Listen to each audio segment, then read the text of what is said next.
तुमचं सगळ्यांचं स्वागत आहे आणि या व्हिडिओमध्ये आजच्या व्हिडिओमध्ये आपण नागलीचे पापड कसे बनवायचे आहे ते बघूया। याआधी मी व्हिडिओ शेअर केला होता, त्यामध्ये तुमचा खूप चांगला प्रतिसाद होता, तुमचं खूप चांगलं प्रेम आणि प्रतिसाद मिळालेला आहे त्यामध्ये। तर आज नागलीचे पापड स्टार्ट पासून एंड पर्यंत मी सगळं शेअर करणार आहे तुमच्यासोबत, की कसं ते नागली भिजवायची, मग त्याचं कसं पीठ तयार करायचं आणि त्या पिठापासून कसं पापड बनवायचं तयार करायचं आहे ते सगळं आपण या व्हिडिओमध्ये बघणार आहे। आणि सर्वात आधी आपल्याला नागली 3 रात्र किंवा 2 दिवस असं भिजवायचं आहे। 3 दिवस 3 रात्र ही भिजू शकता आणि 2 रात्र 3 दिवस ही तुम्ही भिजू शकता। भिजवल्यानंतर तो जे नागली आहे पूर्ण पाणी स्वच्छ, त्याला पाणी रोज बदलत असायचं असतं, कारण त्याचा वास येत असतो मग उन्हाळ्यामध्ये। तर जेव्हा तुम्ही 1 दिवस झालं की मग तो परत स्वच्छ पाण्याने धुवून घ्यायचं 1-2 वेळा आणि परत त्याला पाण्यामध्ये भरून ठेवायचं, परत धुवून घ्यायचं, परत पाण्यामध्ये भिजून त्याला भिजून ठेवायचं। तर असं करायचंय 2 रात्र 3 दिवस किंवा 3 दिवस 3 रात्र भिजल्यानंतर ते पूर्ण जे नागली आहे परत एकदा स्वच्छ धुवून घ्यायचंय आणि त्याला पूर्ण पाणी त्याच्यातलं निथरू द्यायचं आहे। निथरू दिल्यानंतर खूप छान त्याला सावलीमध्ये त्याला वाळू घालायचं आहे, जेणेकरून की त्याच्यातलं पूर्ण पाणी निघून जावं आणि ते नागली जे आहे ते कोरडे व्हायला पाहिजे। कोरडे झाले थोडे की त्याला कॉटनच्या बेडशीटमध्ये, कॉटनची साडीमध्ये, कॉटनची ओढणीमध्ये खूप चांगल्या प्रकारे घट्ट बांधून ठेवा, जेणेकरून की त्याच्यामध्ये रात्रभर तुम्ही बांधून ठेवलं की दुसऱ्या दिवशी सकाळी त्याच्यामध्ये मोड येतात, पांढरे पांढरे मोड येतात। आता मोड नाही आलं तरी त्याला तुम्ही दळून आणा आणि वस्त्रगाळ करून घ्यायचा आहे तो पिठीला, कारण की एखाद वेळेस काही चुका झाली की मग मोड येत नाही आपले। खूप चांगले ओले असते तसेच काही जण काय करतात, पाणी नाही काढत त्याच्यामध्ये आणि ते तसेच ओले बांधून ठेवतात, पाणी पण त्याच्यामध्येच आहे, मग त्यामुळे पण मोड येत नाही। तर मोड नाही आलं तरी काही हरकत नाही, पण मोड आलेले जे नागले आहे त्याचे पापड मऊ होतात आणि चांगले होतात, ते चवीला पण जास्त चांगलं लागत असतं। तशाच प्रकारे जर नाही आलं तरी पण तुम्ही दळून आणा आणि दळून आणल्यानंतर त्याला आपल्याला वस्त्रगाळ करायचं आहे। वस्त्रगाळ करून आपल्याला तो त्याच्यामधला जो पीठ आहे तो काढून घ्यायचा आहे आणि काढून घेतल्यानंतर परत तो जो पीठ आहे तो ओलं असतो। जर तुम्ही रात्री वस्त्रगाळ, संध्याकाळी रात्री पीठ दळून आणलं, त्याला वस्त्रगाळ करून ठेवलं, तर तुम्ही तसंच जर कोंड करून ठेवलं, त्याला कोंडून ठेवलं तसंच डब्यामध्ये, परत त्याचा वास येणार आहे। ह्या सगळ्या चुका मी केलेल्या आहे। फर्स्ट टाइम मी जेव्हा केले होते ते ह्या सगळ्या चुका केले होते, कारण आमच्याकडे नागलीचा हा पापड आम्हाला काही माहिती नव्हतं, पण आता तेच आवडतात ऍक्च्युली। मग तो पीठ आम्हाला परत एकदा वाळून घ्यायचा आहे, म्हणजे थोडंसं पसरून घ्यायचं, जेणेकरून दुसऱ्या दिवशी ते, कारण नागली ओली असते, परत तो पीठ बी आपण कोंडून ठेवलं की त्याचा वास येतो, मग पापडाचा पण वास येतो। त्यामुळे तो दळून आणल्यानंतर वस्त्रगाळ करून परत त्याला कापड्यावरती, पेपरवरती तुम्ही तो पीठ जे आहे ते पसरून घ्या। त्यानंतर मग दुसऱ्या दिवशी आपल्याला ते पापड बनवायचं असतं। ते पापड कसं बनवायचं आता तेच मी तुमच्यासोबत शेअर करणार आहे। तर चला व्हिडिओला स्टार्ट करूया आणि व्हिडिओ शेवटपर्यंत नक्की बघा, तुमची फेवरेट नागलीचे पापडची रेसिपी। चला पूर्ण प्रमाणासहित मी तुमच्यासोबत डिस्कस करणार आहे, तर चला व्हिडिओला सुरू करूया। चला मग आता माझी जे नागली आहे भिजवायचा तो प्रोसेस माझं संपलेला आहे। माझं म्हणजे मी पूर्ण भिजून घेतलं, त्याच्यातलं पाणी काढून घेतलं, निथरून घेतलं, त्याला कपड्यामध्ये बांधून ठेवलं आणि हे बघा दळून पण आणलं मी।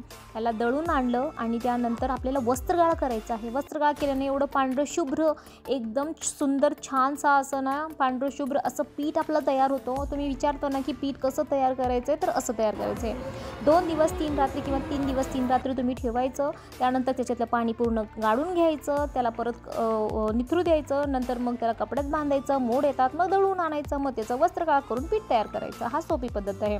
आता मी आणलेली आहे मशीन, तर चला बघूया आता रेसिपी। आता हा आहे पीठ। आता हे पीठ आपल्याला मोजून घ्यायचं आहे, जेणेकरून आपल्याला पाणीचं प्रमाण कळायला हवं। तर आता हे पीठ किती आहे मी पातेल्यामध्ये मोजून घेणार आहे। जेवढं पीठ आहे तेवढंच आपल्याला पाणी घ्यायचं आहे, पण ते डिपेंड करतं, कोणी लाटण्यानी म्हणजे जे आपलं पोलपाट लाटणं आहे त्यावरती पापड लाटून करतात आणि कोणी मशीनद्वारे करतात। जर तुम्ही मशीनवर करत असाल तर तुम्हाला जे पीठ आहे तर थोडंसं सैल असलं तर चांगले पापड चांगले मोठे होतात, त्या आकारामध्ये जाड नाही होणार। आणि तेच तुम्हाला जर बेलन घेऊन लाटून करायचं आहे तर थोडंसं घट्ट असलेलं पीठ तर चांगलं होणार आहे। तर आता थोडंसं मी पातेलं ठेवलेलं आहे, पाणी जेवढं पीठ आहे तेवढं मी पातेला पाणी टाकलेलं आहे। पाणी उकळ आलेली आहे, त्या पाण्यामध्ये थोडंसं मी तेल टाकलेलं आहे, जेणेकरून की पीठ आपल्या चिटकायला नको आहे पातेल्याला। आणि आपण जे घोटणीने घोटणार आहे त्यालाही थोडंसं आपल्याला तेल लावून घ्यायचं आहे। आता सगळे जे मसाला आहे मी तयार करून घेत आहे. तुम्हाला दिसतं मीठ घेतलेलं आहे, पापड खार. आता हा जो पीठ आहे, ए शांत बसा रे, हे ना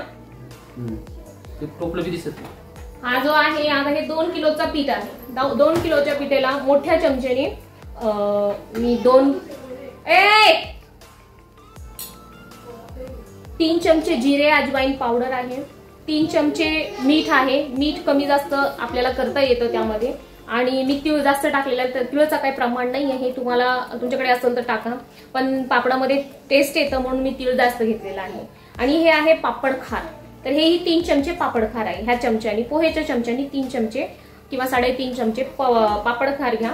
3-4 चमचे जिरे अजवाईनचा पावडर, चवीनुसार मीठ घ्यायचं आहे. आणि हे 1 पाऊण चमचा जे आहे तो हिंग आहे.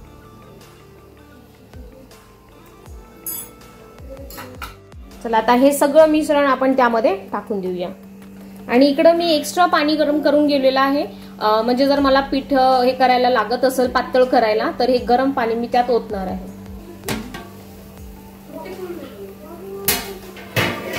आता हे सगळं मसाला तुम्ही बघताय, हे सगळं मी टाकलेलं आहे. मी तीळ जास्त टाकलेलं आहे. 10 रुपयाचे एवढे मोठे तीळ दिले होते. आता एवढं टाकून मी अजून थोडे राहिलेले आहेत. खूप छान माझे पापड झालेले आहेत. चवला तर एवढी भारी झालेले आहेत ना, खूप छान झालेले आहेत पापड माझे. तुम्ही पापड खार थोडं जास्त टाकलं तर त्याचं काय होतं की कलर येऊन जातं, पण पापड खार जास्त जेवढं टाकलं ना तेवढं तेलही पकडतं आपल्या पापडाला. हे तुम्ही ऑब्झर्व करा. आपण मसाले यामध्ये टाकलेला आहे, थोडी काळजी घ्यायची, नाही तर थोडंसं उकटू गेलं की आपलं सगळं जे मसाला आहे तो सगळं खराब होऊन जाणार आणि त्याच्यामध्ये चव पण लागणार नाही. त्यामुळे थोडंसं लक्ष द्यायचं की तो मसाला उतू नाही जायला पाहिजे. आणि जसं तो उकळ आलं त्यामध्ये तो आपल्याला हे पीठ जे आहे ते टाकून द्यायचं आहे. आधी उकळ आला होता, मग मसाला टाकले की परत उकळ गेली, आता परत उकळ येणार आहे. आधी उकळ. तर मी मसाले सगळे टाकलेले आहे, परत उकळ आलेला आहे. उकळ आले की आपल्याला जे पीठ आहे तेवढं पीठ टाकून द्यायचं आहे आणि त्यावरती झाकण लावून लगेच ठेवून द्यायचं. पीठ टाकलं की लगेच घोटायला सुरुवात नाही करायची. प्रत्येकाची पद्धत अशी वेगळी वेगळी असते, पण मी ज्या पद्धतीनं पापड बनवते ते मी तुमच्यासोबत शेअर करते. तर 20 मिनिटं आपल्याला हे शिजून घ्यायचं आहे. टायमर लावायचा आहे, 20 मिनिटं ठेवून द्यायचं तसंच.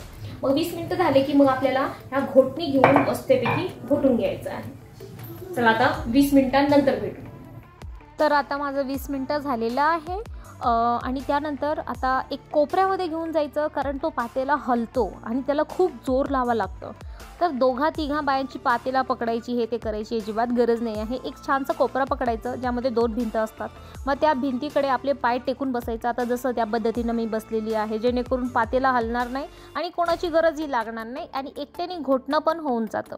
तर बघा किती छान प्रकारे घोटता येत आहे. पातेला अजिबात डुलत नाही आणि एकदम गरमागरम पातेला आहे ते पण. एक कपडा लावून घ्यायचा, त्याला पाय टेकून बसून जायचं. तुमचे 2 पाय तिकडून 2 भिंती, मस्तपैकी त्याला घोटून घ्यायचं. घोटण्यामध्ये मस्त आई बाबा जेवढं पूर्ण खानदान आहे ते सगळंच तुम्हाला आठवण येणार आहे. पण नंतर पापडं छान झालेले असतात, टेस्ट छान येते, मग सगळं विसरून पण जाणार तुम्ही.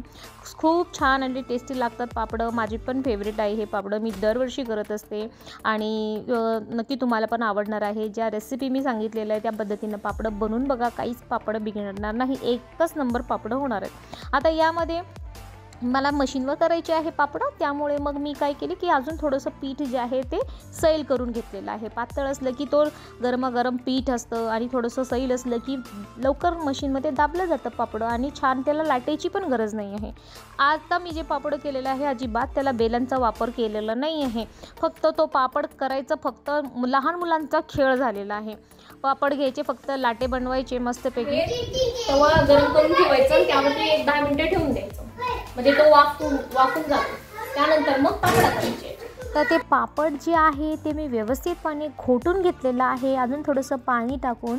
आणि त्यानंतर आपल्याला काय करायचं आहे की तवा गरम करायला ठेवायचा. आता मी जोपर्यंत घोटत होते ना तोपर्यंत माझा तवा गरम करायला मी ठेवला होता आणि त्यानंतर तवा गरम झालं की तो पातेला त्या तव्यावर ठेवून द्यायचं. अजून एक 10 मिनटं मोजून तुम्ही तो पातेला जो आहे तव्यावर ठेवून द्यायचं. आणि त्यानंतर मी काय केलं, मी 2 किलो पीठ एकदाच खिशी घेतली होती. बघा इकडं माझं पालक वरण पण झालेलं आहे. आता मी नंतर पापड झाले की मस्त फोडणी देणार त्याला. तर अर्धा जे पीठ आहे ना, तो अर्धा पीठ मी काढून घेतला आणि त्यानंतर अर्धा जो पीठ पातेल्यामध्ये होता ना, तो तसंच तव्यावरती गरम ठेवून दिलं आणि तो अर्ध्या पिठावरती एक स्कार्फ घेतला. माझा जो स्कार्फ मी यूज केला होता, तो स्कार्फ किंवा कॉटनचा एखादा कपडा ओलं करून त्या पिठेवर ठेवून द्यायचं, म्हणजे तो पीठ गरम राहील. तवा पण गरम, पातेला पण गरम आणि तो ओलं करून ठेवल्याने वाफ पण जाणार नाही आणि मस्तपैकी गरम जेवढं राहिलं की मग त्यानंतर पापडं पण छान येतात असं आहे. त्यामुळे आपण गरम ठेवायचं. आता मी अर्धा हे पीठ जे आहे ते घेऊन आलेले आहे. त्याला मस्तपैकी जसं आपण पीठ तिंबतो तसं करून घ्यायचं. अजून तुम्हाला चांगलं हवं आहे तर तुम्ही काय करू शकता की बेलन घेऊन त्या पिठेला असं पिशवीवरून लाटू शकता. त्या पिशवीला पण थोडंसं तेल लावून घ्यायचं, पिशवीमध्ये पीठ टाकलं की, आणि त्यानंतर मस्तपैकी त्याला तिंबून घ्यायचं. वाटलं तर तुम्ही बेलनने असं मसाज केल्यासारखं पिशवीला करा, जेणेकरून की त्याच्यामध्ये जे काही गाठ्या असतील ना ते सुद्धा मोकळे होऊन जातील. गाठ्या जर असले पापडामध्ये की मग पापड गाठ्या दिसून येतात, चांगले फुलणार नाही असं. त्यामुळे पूर्ण गाठे ते निघून जातील. त्यानंतर काही नाही, मग थोडंसं पाणी घ्यायचं, पाणीमध्ये थोडंसं थेंबभर तेल टाकायचं आणि त्यानंतर तो पाणीचा आणि तेलाचा मिक्स जो आहे त्याचा हात लावायचं, जेणेकरून आपले जे लाटे आहेत ते हाताला चिटकणार नाही. मस्तपैकी गोल गोल गोल उंडा करायचा आणि बघा